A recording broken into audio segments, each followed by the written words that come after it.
고품격 날라리 방송 한준희 장전의 원투펀치 374회 2부 시작해보도록 하겠습니다. 어떤 동네 아저씨가 왔어요. 그렇죠? 아니, 젊은 아저씨네요. 젊은 아저씨가 갑자기 비닐봉다리를 이렇게 들고 오시더니 비닐봉다리? 네, 이렇게 돌리면서 오시더라고요. 그래서 누구세요? 이랬더니 박찬하 위원님이 네. 이렇게 오시더니 커피를 사들고. 네, 커피를 사들고 사실 저희가 그렇게 보고 싶으셨나 봐요. 촬영 시간이 좀 늦잖아요. 그럼에도 불구하고 저희를 보러 또 와주셨기 때문에 저희가 이렇게 또 이 자리에 모셔서 2MC를 한번 시작해 보도록 하겠습니다. 우리를 볼 필요가 없을 정도로 좀 박찬하 위원이 바빠야 되는데 우리가 보고 싶으면 안 돼요, 사실은.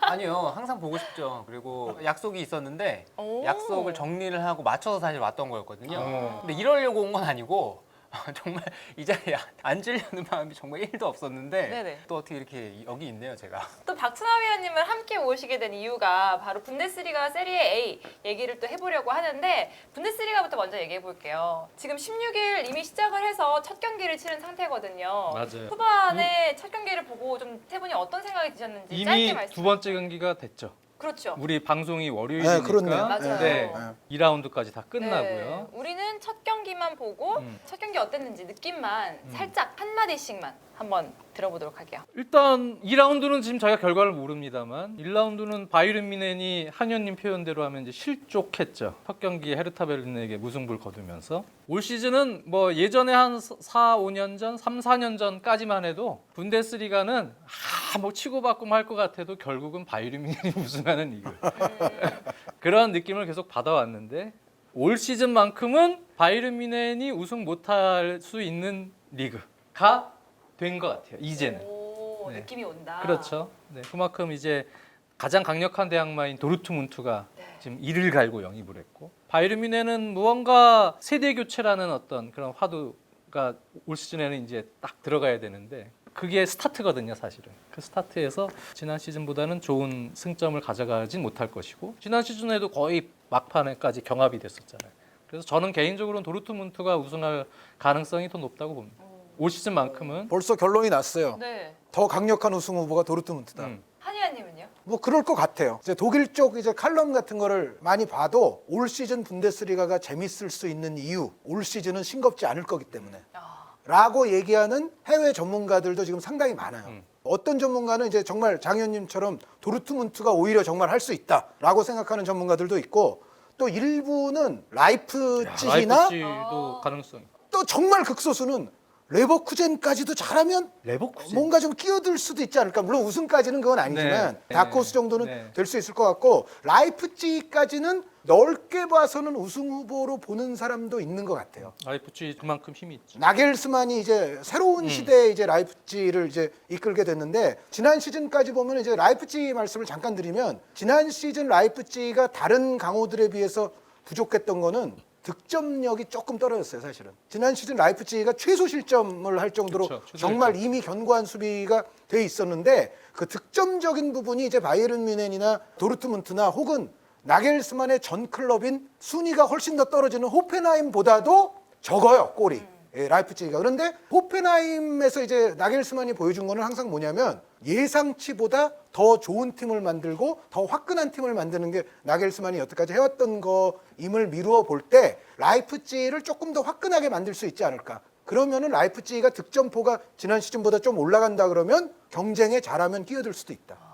그렇게 보는 사람들이 있는 것이죠. 네, 굉장히 경쟁 구도가 치열할 것이다 라고 생각하는 건 모두가 생각하고 있는 것 같습니다. 박 의원님도 그렇게 생각하세요? 근데 저는 솔직히 말씀드리면 분데스리가를 잘 모르겠어요. 아니 분데스리가 하시는 분이 그렇게 말씀하시면 어떡해요? 아, 그게 왜냐하면 그 얘기하려고 지금 이부 모셨는데. 리그만 준비해. 확실한 이유가 있습니다. 제가 1라운드 때 프라이부르크와 마인츠 경기를 중계를 했어요. 네. 그게 제가 정말 오랜만에 중계한 분데스리가 1부 리그 경기였어요. 지난 시즌에도 분데스리가 1부 경기를 제가 한 경기인가 두 경기인가 그 정도 했어요. 지난 시즌 통틀어서요? 네, 지난 시즌 통틀어서. 그 정도로 지금은 제가 분데스리가 1부와 떨어져 있습니다. 저는 오히려 지금 뭐 홀슈타인 킬이라든가 뭐 보훔이라든가 뭐 이런 팀들이 더 이정도의 골을 익숙하고. 좀 많이 보고 있고. 아니 근데 이부 리그 중계한다는 거는 중요한 해설자란 얘기예요. 그럼요. 그 우리나라 선수들 이재성, 이청용이 스타 선수들 중계하는 거죠. 네. 이부 리그 얘기를 잠깐. 올해 2부 리그 판도는 이제 어떻게 될까? 2부 리그 판도는 이재성 선수의 홀슈타인킬은 승격할 가능성이 1이라도 있는 거예요? 모두 쉽지 않다. 모두가 쉽지 않습니다. 하지만 우리 선수들이 또 열심히 하고 좋은 활약을 해주면 뭐 불가능은 언제든지 가능성으로 바뀔 수 있는 거니까. 그냥 정말 딱 쉬운 얘기 하시네요. 참, 네. 아니 근데 사실 분데스리가 일부 리그를 계속해서 팔로잉하고 있잖아요. 그렇기 때문에 판단을 하실 수 있을 것 같아요. 사실 저희 카카오 TV 할 때도 네. 도르트문트가 승리할 것이다, 우승할 것이다 이렇게 또 굉장히 과감한 발언을 했단 말이에요. 과감한 발언일 수도 있고 그리고 마음속으로는 이번 시즌만큼은 우승팀이 바뀌어야 되는 시즌이고 그것이 길게 봤을 때는 분데스리가 내에서도 신선한 자극이 될 것이며 독일 축구 전체를 통틀어봐도 뭔가 변화가 필요한 시점이에요. 이런 얘기 있잖아요. 독일 축구는 걱정하는 거 아니다. 이런 얘기가 있는데 저는 그렇게 생각하지는 않거든요. 독일 축구는 걱정을 해야 되는 시기에 접어들었고 그들이 월드컵에서 우승하고 나서 과연 얼마나 발전을 해왔느냐 이것에 있어서 저는 확실한 의문부호가 있다고 보거든요. 네, 그것은 안으로 들여다보면 역시 분데스리가 내에서 좀 자극이 필요한 점과 맞물려 있다고 봐요. 그래서 바이에른 뮌헨이 계속 우승을 차지하면서 유럽 정상권과는 또 격차가 오히려 나고 있거든요. 오히려? 네, 이것이 결코 좋은 현상만은 아니고 또 돌아보면은 바이에른 뮌헨과 도르트문트가 치열하게 경쟁을 했던 그 몇 시즌 전이 유럽 대항전에서도 바이에른 뮌헨과 도르트문트가 성적이 좋았던 시즌이에요. 그것이 의미하는 거가 무엇인가는 결국에는 몇 시즌 전에 답이 나와 있거든요. 그렇죠. 네, 그런 의미에서는 도르트문트가 이번 시즌만큼은 우승을 해야 되고 지난 시즌에도 마음 한켠으로는 내심 우승팀이 바뀔 수도 있는 기회고 우승팀이 바뀌었으면 하는 마음이 있었어요. 결국에는 고비를 넘어가지 못했는데 이번 시즌만큼은 도르트문트가 그 고비를 넘겼으면 하는 거고 바이에른 뮌헨 팬들에게는 정말 죄송합니다만 이것은 분데스리가 전체를 또 제가 함께 하고 있으니까 그런 마음이 드는 거죠. 근데 도르트문트가 정말 멤버가 좋아지긴 좋아졌어요. 그렇죠. 훈멜스 선수 다시 데려온 것도 훈멜스에 대한 도르트문트 팬들의 원하는 이미 1라운드 보고서 봄눈 녹듯 없어졌을 수도 있어요. 그러니까 오자마자 정말 도르트문트에 필요한 수비뿐만 아니라 정말 롱패스에 의한 정확한 후방 빌드업에 이르기까지 훈멜스 참 잘 데려왔다. 그리고 제가 생각하기에는 훈멜스 선수를 또 잘 데려온 이유는 전체적으로 보면 도르트문트는 여전히 조금 젊은 이미지의 팀이고 또 젊은 선수들이 요소요소에 좀 많잖아요. 그런데 네. 훈멜스 같은 선수가 뒤에 하나 딱 중심에 버티고 있으면 이게 경험적인 차원에서도 도르트문트에게 크게 저는 양질의 도움이 된다고 봐요. 그래서 훈멜스 선수 잘 데려왔고 여기에 니코 슐츠 선수 데려왔죠. 율리안 브란트 선수 데려왔죠. 토르강 아자르 선수 데려왔죠. 이 엄청난 퀄리티 영입을 한 거거든요. 브란트 같은 정도의 퀄리티의 선수를 데려오는 데 있어서 타 리그나 타 빅클럽들에 비하면 돈을 그렇게 또 많이 쓰지도 않았어요. 그래서 도르트문트야말로 올여름에 위너 중에 한 팀이에요. 일단 데려온 선수만을 봤을 때는. 그리고 이 선수들이 옴으로써 도르트문트가 한결 더 이제 더블 스쿼드 구축하기에도 훨씬 또 좋아진 면이 있죠. 예를 들어 슐츠 선수가 오면은 왼쪽 라인에 게레이로 선수도 있는데 이제 또 슐츠 선수가 또 있고 이제 그런 부분들이 확실히 이제 도르트문트가 좋아진다고 볼 수가 있기 때문에 그리고 예를 들어 공격진에도 토르강 아자르 같은 선수가 또 파코 알카세르 선수 자리에 또 쓸 수도 있는 거 아니겠어요? 그래서 그런 식의 이제 선수 기용이 가능해졌고 그런 부분들이 올 시즌에는 분명히 도르트문트에게 이제 희망을 주는 대목이라고 볼 수 있고 여전히 바이에른 뮌헨은 강하긴 강해요. 그러니까 예를 들어 분데스리가에서 가장 강력한 스트라이커가 누구예요? 그럼 저는 여전히 로베르트 레반도프스키라고 얘기할 거예요. 레반도프스키 선수 같은 그런 강력한 스트라이커를 비롯해서 포지션으로 보면 여전히 바이에른 뮌헨은 퀄리티 멤버가 돼 있고 여기에 이제 쿠티뉴 선수 데려온 거는 저는 괜찮다고 보거든요. 쿠티뉴 선수가 바르셀로나 때와는 달리 여기서는 자신감이 좀 더 올라갈 것이고 최소한 저는 하메스 선수 임대로 데려와서 그래도 알토란처럼 잘 썼잖아요. 이제 그 정도 이상은 쿠티뉴 선수도 충분히 여전히 해줄 수 있다라는 생각이 들고요. 페리시치 선수 같은 경우는 바이에른 뮌헨 팬들은 약간 불만족스러울 수도 있긴 있어요. 에이징 커브 쪽으로 좀 이제 떨어지는 선수 아니냐라는 생각을 할 수는 있는데 그럼에도 페리시치 선수도 로테이션 자원으로서 퀄리티 자원은 충분히 될 거거든요. 그래서 전체적으로 보면 바이에른 뮌헨은 여전히 강하긴 해요. 그런데 너무 예측 가능해지면 안 돼요. 부상으로 좀 쉬는 기간 같은 건 길어도 정말 나왔을 때 예측 불가능하고 창의적인 상황을 만들어내줬던 선수들은 뭐니 해도 리베리와 로벤이었거든요. 그렇죠. 이제는 그런 창의성을 누가 과연 발휘해 줄 것이냐. 퀄리티가 선수단이 전체적으로 높지만 그런 어떤 예측 불가능성이 나오지 않게 되면 상대는 이제 점점 더 바이에른 뮌헨에 대해서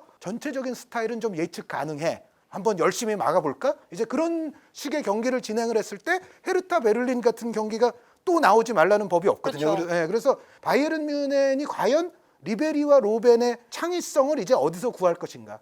그리고 전체적인 선수단의 숫자 자체가 미카엘 퀴장스에다가 쿠티뉴에다가 페리시치가 왔음에도 불구하고 다른 팀들에 비하면은 1군 스쿼드 멤버 자체가 숫자가 좀 적어요, 양적으로. 그런데 바이에른 뮌헨은 아시다시피 부상을 좀 자주 당하는 선수들이 바이에른 뮌헨이 있거든요. 그런 선수들이 만약에 몇 명이 부상당했을 때 그 얇은 스쿼드가 그거를 또 유럽 무대와 이 분데스리가를 같이 버텨낼 수가 있을 것인가, 이제 그런 부분을 좀 고려해 봤을 때는 아마 우승 후보 1순위라고 한다면 저는 그래도 바이에른 뮌헨이 될 가능성이 높지만 충분히 도르트문트가 잡을 수 있는 시즌인 것만은 틀림이 없다. 네. 한 의원님은 가능성에 대해서 얘기하셨는데 장 의원님은 도르트문트가 될 것 같다라고까지 얘기해 주셨잖아요. 네, 가능성에 대해서 도르트문트가 될 확률이 저는 조금 높을 것 같다. 네. 그거는 이제 바이에른 뮌헨이 어떻게 하느냐에 달려 있지만 지난 시즌에 30점대를 넘어갔어요. 32실점입니다. 그래서 도르트문트하고 승점이 2점 차였는데 로벤은 은퇴를 했고 리베리는 피오렌티나로 갔어요. 그거를 이제 코만과 그나브리 체제로 바꿔줘야 되는 체제가 됐고 훈멜스가 이적한 상황을 지금 리카 에르난데스와 파바르 이 두 선수는 측면 수비도 가능하지만 또 센터백도 자원이기도 합니다. 하피냐 선수도 지금 브라질 플라멩고로 갔다 그러죠. 전체적으로는 그런 세대 교체에 있어서는 영입을 했어요. 센터백 측면 수비를 다 볼 수 있는 2명을 데려왔고 이제는 코막 나부리로 세대 교체를 해야 되고 지금 센터백 체제에서도 제롬 보아텐 같은 선수는 이미 또 30줄에 접어들었기 때문에 거기도 세대 교체를 해야 됩니다. 그런 세대 교체의 교량 역할을 해야 되는 이 멤버들이 막 들어와서 수비 조직력을 이제 갖춰야 되고요. 거기서도 사실은 측면 풀백과 함께 다시 한번 수비 조직을 다져야 됩니다. 사이드 쪽에 집중된 코망은 좀 드리블을 즐겨하는 스타일이고 그나브리는 팀 플레이도 병행하지만 전체적으로는 아직 조금 경기 기복을 줄여야 되는 그러한 상황이 있어요. 근데 그러한 측면 위주의 플레이에 쿠티뉴가 프리한 롤을 맡았을 때 중앙에서 공격은 조금 더 다양화되고 창의적으로 바뀔 수는 있어요. 수비 전환 시에 티아고 알칸타라가 중심을 바치고 있는 이 허리 라인은 지난 시즌보다 과연 수비가 더 안정화될 수 있느냐에 대해서는 저는 약간 더 안 좋아질 수도 있다는 쪽입니다. 물론 잘 될 수도 있습니다만 확률적으로는 한 6대4 안 될 가능성이 오히려 6이지 않겠냐. 공격력도 그렇죠. 레반도프스키를 사이드에서 살려줘야 돼요. 중앙 공략에서도 살려줘야 되는 유형인데 그것도 역시 전체적으로는 시행착오가 좀 있지 않을까. 전술적으로도 한 의원님이 뭐 단조로운 그러한 패턴을 얘기했지만 뭔가 다양화를 시도하려고 뭐 4-3-3이 됐던 쿠티뉴가 들어가면서 4-2-3-1이 됐던 여러 형태를 테스트해 보겠지만 역시 불안정성은 존재한다. 그래도 영입도 하고 다시 또 살을 좀 갖춰서 으쌰으쌰 또 세대 교체가 되는 그런 모양새로 가고 있지만 이제 스타트다. 결국은 다른 시즌의 안정성에 비해서는 조금 기복이 있지 않겠느냐라고 보는 게 제 생각이고요. 도르트문트가 오히려 팀으로 보면은 지금 영입도 잘했지만 영입한 선수들과 이선 자원들 간의 어떤 팀 하모니? 네, 이런 것들이 프리시즌부터 지금 오히려 더 잘 맞아 들어가고 있다. 네. 파코 알카스르 같은 선수의 최전방 기용도 이제는 살아날 기미가 좀 보이고 있고 포르강, 아자르, 브란트 이런 상당히 좋은 이선 자원들이 영입이 됐는데 기존 자원들하고 느낌이 잘 맞는 성향들이에요. 또 괴체 선수가 어느 정도로 영향력을 발휘할지 모르겠지만 괴체 같은 선수도 조금 살아주면 도르트문트는 지난 시즌보다는 공격력은 더 올라갈 가능성이 있고 훈멜스가 들어오면서 전체적인 수비 라인의 안정성 또 슐츠까지 들어왔잖아요. 전체적으로 보면 오히려 도르트문트가 저는 팀으로서는 완성도가 있는 플레이가 나오지 않겠냐. 거기에 한 의원님이 얘기했던 나겔스만의 라이프치히는 이거는 복병 중에 진짜 복병이죠. 워낙 수비 조직력이 좋고 전환, 압박 이러한 개념들을 지금 선수들이 이미 잘 파악하고 있어요. 3백, 윙백 체제 여기에 또 이 포스베리가 어떤 역할을 할지 모르겠지만 프리한 롤을 맡으면서 기존에 있는 베르너 같은 선수는 올 시즌에 이제 완전 전성기로 들어갈 가능성이 높단 말입니다. 폴센 같은 경우도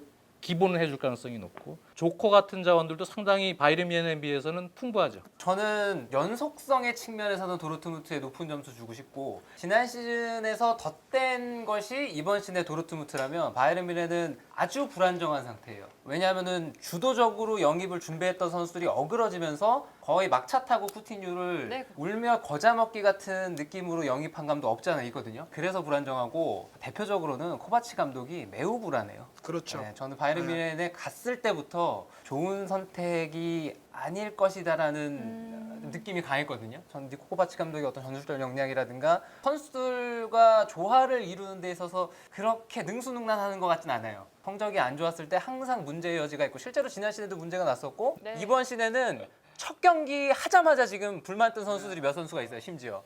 그래서 매우 위험하고 라이프치히도 저는 이번 시즌 약간 과도기가 될 수 있는 게 지난 시즌에는 그래도 랑리기 바통을 이어받아서 한 시즌을 잘 마무리를 지었거든요. 나겔스만 감독도 스타일만 봤을 때는 라이프치히가 추구하던 축구와 아주 유사성이 있어요. 그런데 나겔스만 감독 역시도 호펜하임을 지도할 때보다는 훨씬 더 규모가 큰 클럽이고 야망이 더 높은 클럽이거든요. 그 클럽에 갔을 때 과연 선수들을 나겔스만 감독이 호펜하임 선수들을 다루듯이 다뤘을 때 이 선수들을 적절하게 컨트롤을 할 수 있겠느냐.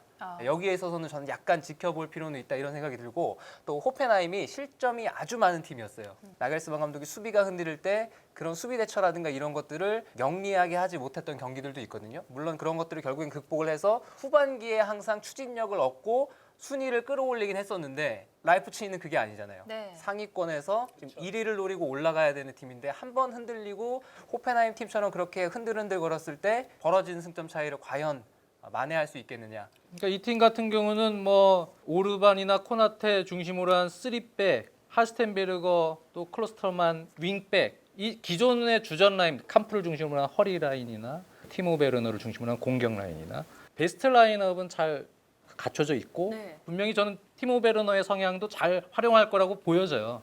근데 문제는 이제 챔피언스 리그를 병행할 때 7, 8, 또 10라운드 넘어가는 이 시점에 과연 도르트문트 바이른 미넨 정도의 그러한 운영 능력을 보여줄 수 있느냐에 대해서는 조금 의문입니다. 체력을 또 많이 요하는 축구를 하고 있기 때문에 그러니까 뭐 승점 한 5점, 6점 내외로 유협은 할 수 있겠지만 1, 2위 쟁탈은 결국은 도르트문트 바이른 미넨이 될 것이다. 네. 바이른 미넨은 지금 새로 영입되고 뭐하고 좀 호흡도 좀 맞아가는 베스트 11 단계가 빠른 시간에 돼서 생각보다 잘 되면 여기도 우승은 할 수 있어요. 바이른 미넨 사님님이 얘기했듯이 강팀이에요. 무조건 강팀인데 근데 이제 그런 불확실성이 좀 더 보인다는 거예요. 올 시즌에는. 그 어떤 시즌보다도 지금 바이른 미넨은 제일 많이 보입니다. 그래서 오히려 도르트문트가 낫지 않겠냐 하는 그런 얘기고요. 우승 후보 오늘 얘기를 한다 그러잖아요. 네. 얘기를 하면 도르트문트, 바이른 미넨. 대항마루는 라이프치히 정도가 될 있지 것이다. 않을까 이렇게 보고 있어요. 그 현지에서도 바이에른 뮌헨의 가장 문제는 박찬하 위원 말씀대로 코바치의 코바치는 맨 매니지먼트가 과연 잘 될 그렇죠. 거냐.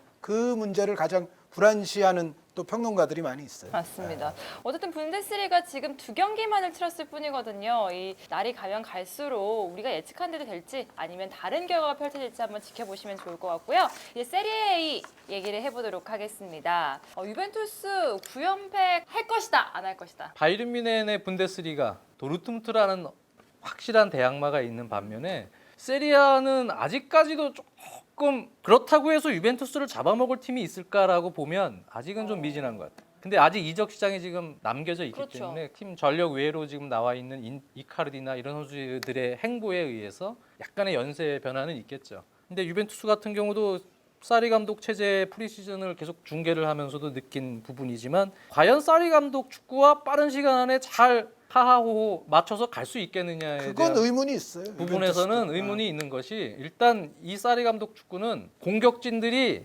열심히 수비를 압박을 잘해줘야 돼요. 지금 공격진이 물론 더글라스 코스타가 본격적으로 뭐 나와서 어느 정도의 힘을 발휘할지는 모르겠지만 이과인이 지금 저희 녹화 기준은 계속 팀에 있을지 모를지는 저희 이적 시장이 이제 끝날 때까지는 봐야 돼요. 네. 디발라도 마찬가지예요. 만주키치도 마찬가지예요. 이런 공격진이 과연 사리 감독의 체제와 잘 맞느냐에 대해서는 저는 회의적입니다. 압박의 어떤 성실성이나 수비 전환에 있어서 램지도 들어오고 라비우 선수도 지금 들어오고 다닐루 선수도 들어왔지만 칸셀로를 내보냈죠. 그리고 무엇보다도 데리히트 선수가 들어오면서 수비 라인의 어떤 세대 교체는 어느 정도 성공된 부분이지만 피아니치를 지금 중용을 프리시즌부터 하고 있잖아요. 피아니치를 이제 그 조르지니 역할로 쓰는 건데 캐디라가 됐던 라비우가 됐던 램지가 됐던 이런 파트너들 허리의 파트너들에 대한 조직력도 프리시즌 보면은 뭐 그렇게까지 만족스러운 상황은 아니고 결국은 이 유벤투스가 모르겠습니다. 사리 감독 체제에서 전 시즌만큼의 성과를 낼 수 있냐에 대해서는 저는 의문부호가 있습니다만 많은 뭐 전문가들이 나폴리나 인터밀란 얘기를 하고 있지만 네. 아직까지는 유벤투스를 완전히 넘어설 수 있는 그런 확실성을 주고 있지는 못하다고 봐요. 그런 면에서는 유벤투스가 여전히 우승 후보임에만은 뭐 분명한 것 같다. 유벤투스가 예년에 비해서는 약간은 투닥투닥으로 갈 수는 있을 것 같아요. 그러니까 나폴리, 인터밀란과 더불어서. 그리고 제 생각에는 아탈란타를 비롯해서 밀란, 라치오, 로마 이 팀들이 아마 4위 경쟁 여기도 굉장히 뜨거울 것으로 보이는데 이 4위 경쟁하는 네 팀도 굉장히 비슷비슷해 보여요. 네. 정말 이 팀은 4강 안에 들 것입니다라고 얘기하기가 좀 힘든데 네 팀과 위에 세 팀은 또 조금 차이가 있어 보여요. 그래도 우승 후보로 말할 수 있는 팀은 역시 유벤투스와 나폴리와 인터밀란일 것 같다라는 생각이 드는데 여기서 이제 과연 나폴리와 인터밀란이 확실하게 유벤투스를 넘을 만큼처럼 보이느냐 하면은 일단은 그건 아닌 것 같아요. 그래서 유벤투스도 분명히 좀 삐걱거릴 수 있는 요소들이 있지만 여전히 그래도 1순위가 누구냐 그러면은 유벤투스일 가능성은 큰데 인터밀란이 지금 적어도 2명을 데려올 걸로 저는 생각을 하고 있는데 그 선수들이 누구냐면 십몇 년 만에 알렉시스 산체스와 아르투로 비달이 네. 인터밀란에서 만날 가능성이 지금 상당히 높은 상태예요. 옛날에 좀 어렸을 때 콜로콜로에서 같이 뛴 적이 있는데 굉장히 오랜만에 이제 해후가 될 수가 잘하면 인터밀란에서 지금 생길 것 같거든요. 그런데 저는 산체스 비달을 인터가 만약에 데려오면 이거는 유벤투스와 꽤 좋은 승부가 될 수도 있다.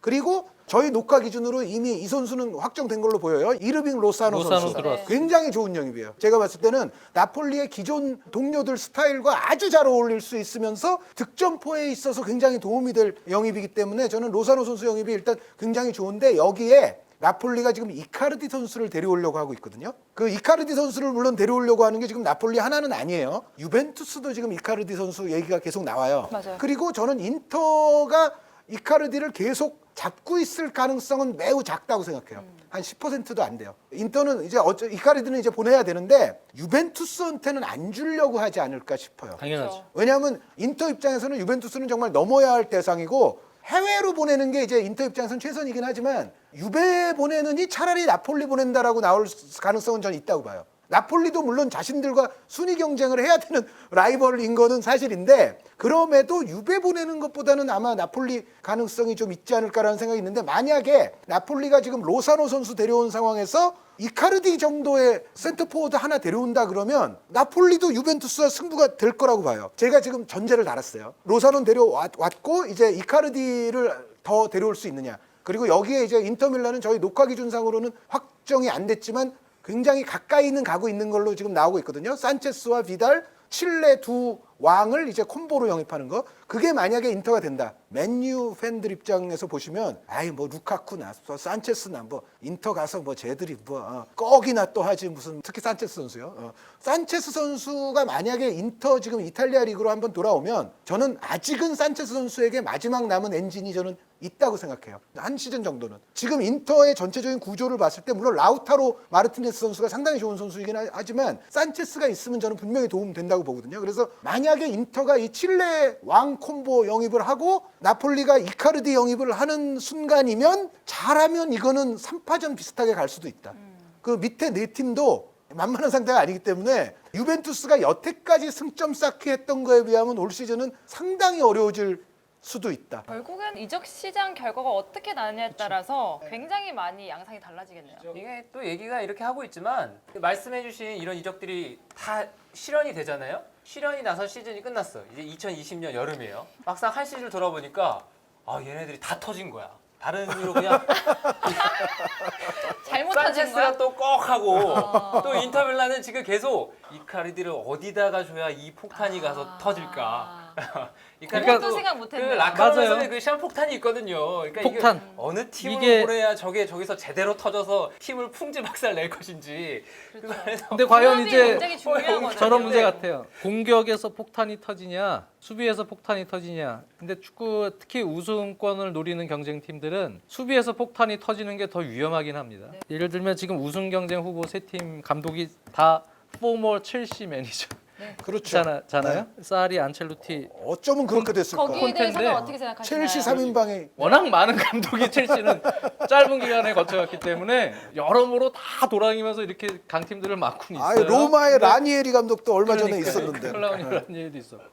근데 그렇게 봤을 때 콘테 감독의 인터밀란은 똑같이 첼시 시절처럼 맞추려고 하고 있어요. 네. 3백에 담브로시오 같은 선수를 오른쪽 풀백이 아니고 아스플리쿠에타처럼 3백에서 지금 기용하려고 하고 있고 프리시즌 동안에는 또 예전 빅터 모제스 쓴 것처럼 칸드레바 선수를 그렇게 쓰려고 계속 또 노력도 한 적이 있어요. 그래서 3-5-2에서 공격에서 루카쿠가 텅 터지냐 마느냐 라우타로 마르티네즈는 확실하게 팡 터질까 아닐까 뭐 여러 가지 불확실성 속에서 어쨌든 출발을 해야 됩니다만 중요한 거는 수비 3백 고딘도 들어왔잖아요. 네. 근데 고딘을 어떻게 쓸지 모르겠어요. 뭐 데브라이, 스크리니아르 이런 선수들과 함께 3백과 윙백 또 허리에는 바렐라와 특히 센시 같이 브로조비치가 거의 패스 공급 뭐 여러 가지 다른 역할까지 다 한 부분을 브로비치는 약간 이제 홀딩 위치에서만 좀 할 수 있는 좀 편안함이 생겼거든요. 센시가 더 센스가 있을 거예요. 그럼요. 센스도 있고 공격에서 마치 약간 F서울의 알리바이프 같이 네 그렇게 플레이를 잘하는 선수입니다. 강팀 우승 경쟁을 하는 데 있어서는 콘테 감독의 축구가 더 유벤투스와 붙을 가능성이 있지 않겠느냐. 공격만 터져주면은 유벤투스와 이렇게 붙을 수도 있고요. 근데 마지막 이적 시장이 어떻게 될지 모르겠지만 그래서 인터밀란의 이 콘테 감독 체제가 오히려 저는 나폴리보다도 조금 더 이번에는 좀 희망적인 부분도 있다라고 보고 있고 나폴리는 기존의 공격진들의 조직력은 좋지만 공격의 어떤 색깔? 네 그런 부분의 다양성에 있어서는 조금 변화를 줄 필요는 있거든요. 밀리크 선수 같은 카드도 있긴 하지만 밀리크 선수가 그렇게 확실하게 지금 팀에 기여를 하진 못하는 상황이에요. 그래서 이카르디가 필요할 수가 그렇죠. 있어요. 나폴리가. 이카르디가 이제 어떤 식으로 행보가 될지는 모르겠지만 이 팀 같은 경우는 역시 확실히 변화가 조금은 필요해 보인다. 공격 라인에서. 그래서 무슨 요렌테 여기까지도 있더라고요. 페르난도 요렌테 네. 선수를 또 혹시 데려오지 맞아요. 않겠느냐 이런 얘기까지 있습니다. 그래서 어떻게 보면 공격 색깔을 조금 바꾸려고 노력을 하고 있거든요. 근데 이제 이 팀도 역시 마놀라스를 근데 데려왔기 때문에 기존에 있는 이 쿨리발리랑 함께 수비 라인은 상당히 좋아졌어요. 여전히 공격 쪽에서의 변화가 어떻게 되느냐. 그거에 따라서 결국은 유벤투스와 붙을 수 있느냐. 이런 문제가 될 것 같아요. 근데 저 개인적으로는 감독의 스타일만 보면 안첼로티는 조금 시간이 걸릴 가능성이 있고요. 콘테는 처음부터 잘 맞춰놓고 첫 시즌을 잘 보내는 성향이 있기 때문에 그런 부분에 있어서는 오히려 인터밀란의 안정성이 조금은 더 올라갈 수 있지도 않겠느냐. 그렇게 보고 있는 겁니다. 그러니까 지금 이탈리아 쪽에 또 상당수의 평론은 저 해외 평론 많이 전해드리잖아요. 유벤투스를 역시 1순위로 보고 있기는 해요. 네네. 대체로. 그런데 인터가 우승할 수 있다라고 생각하는 사람들의 가장 큰 이유가 안토니오 콘테의 퍼스트 시즌이기 때문에 그래요. 콘테의 첫 시즌은 기대할 만하다. 그렇죠. 그리고 지금 산체스 선수 얘기가 자꾸 나오는 것도 마치 아자르 선수 좀 썼듯이 산체스에게 그런 역할을 기대하는 거거든요. 수비 부담 많이 줄여주고 뒤에서 이제 3백으로 일단 견고하게 수비는 해놓을 테니까. 그 첼시 정말 잘할 때 그런 모양새로 만들어 놓는데 거기에 이제 산체스 같은 성향이 있으면 괜찮거든요. 산체스를 사실 어느 정도 스타덤에 올려놓은 데는 세리에 압니다. 원래 이탈리아 리그라서 여기 한번 돌아오면은 마지막 그래도 한번 할 것 같고 또 만약에 비달만 영입이 같이 될 수만 있으면 산체스와 비달은요 평생 묘한 또 경쟁 의식이 있어요. 그러니까 칠레 대표팀을 가도요 누가 칠레의 왕인가? 그 비달도 내가 칠레의 비달이다. 그래서 나 비달 뭐 그러지 않습니까? 근데 둘이 다 그런 생각이 있어요. 그래서 막상 비달하고 산체스하고 같이만 데려다 놓으면 선의의 경쟁이자 네. 조합적으로도 둘이 많이 뛰어봤기 때문에 또 좋을 것이고 그리고 비달 같은 경우는 나이가 좀 있어도 인터밀란에 약간 부족해 보이는 그 역동성이라든가 팀 스피드를 좀 올려줄 수 있는 자원이에요. 그래서 상당히 좋을 것 같고 장지현 의원님 말씀처럼 네. 나폴리는 사실 인시녜 메르텐스, 새로 온 로사노, 그리고 파비안 루이스, 스페인 미드필더 있어요. 이 선수들이 만들어내는 하모니는 제가 봤을 때는 유베나 인터보다 오히려 위죠. 이 선수들의 어떤 유기적인 플레이라든가 그건 굉장히 멋들어지게 가는데 문제는 여기 이제 전문 골잡이라든가 조금 수비수들에게 부담을 좀 줄 수 있는 유형의 그런 골잡이가 하나 있으면 좋거든요. 이카르디 같은 유형이 하나 딱 떨어지면 여기다가 나폴리도 저는 제가 봤을 때는 지난번에 저 마놀라스 선수 분명히 칭찬했었고요. 네네. 좋은 전력이에요. 물론 나폴리가 저 유럽 무대 나가서는 조금 이제 실망스러운 성적표를 여태까지 받아들이는 경우도 많지만 최근 몇 년간의 이 기록들을 보면 그래도 유벤투스에 가장 접근해 있던 팀은 또 나폴리거든요. 안첼로티 감독이 물론 장기전으로 치러지는 리그에 조금 약점은 있어도 선수를 보강할 수 있느냐 남은 시간 동안 그게 인터와 나폴리에게는 굉장히 크고 그게 잘 되면 해볼 만하다 유베라. 근데 지금 한 의원님이 정말 좋은 말씀을 해주셨는데 산체스 비달 얘기. 산체스와 비달이 인터밀란으로 가면 거기에 이카르디는 유벤투스로 근데 갈 수도 있진 않을까요? 수도 있어요. 갈 수도 네, 갈 갈 수도 수도 있어요. 있지 않을까요? 예, 예, 예. 와이프가 어디 가고 싶어 하느냐가 중요한 그게 좀 거죠. 결정적일 수 있고요. 와이프랑 밖에서 완다 씨가 어디 가고 싶어 하는지가 참고로 저 이탈리아 밖에서는 모나코 같은 팀도 이카르디한테 관심이 네. 있다고 해요. 네. 아직까지 뭐 열려있는 이적 시장이니까 이적 시장 끝날 때 어떤 모습으로 마무리가 될지 그리고 그 선수가 복일지 폭탄일지 한번 기대를 해보도록 하겠습니다. 근데 확실한 거는 올 시즌은 분데스리가든 세리에아든 강력한 올 시즌은 대항마들이 좀 될 재밌다. 것이다. 올 시즌은 두 리그가 다 재밌어질 확률이 높다. 그건 확실한 것 같아요. 알겠습니다. 어쨌든 박순하 위원님이 이렇게 가운데 오시니까 또 즐겁게 화기애애하게 374회 2부를 할 수 있었던 것 같습니다. 이제 인사드리도록 하겠습니다. 정순주가 10회 연속 올킬하는 그날까지 한준희 장지현의 원투펀치는 계속됩니다. 안녕히 계세요.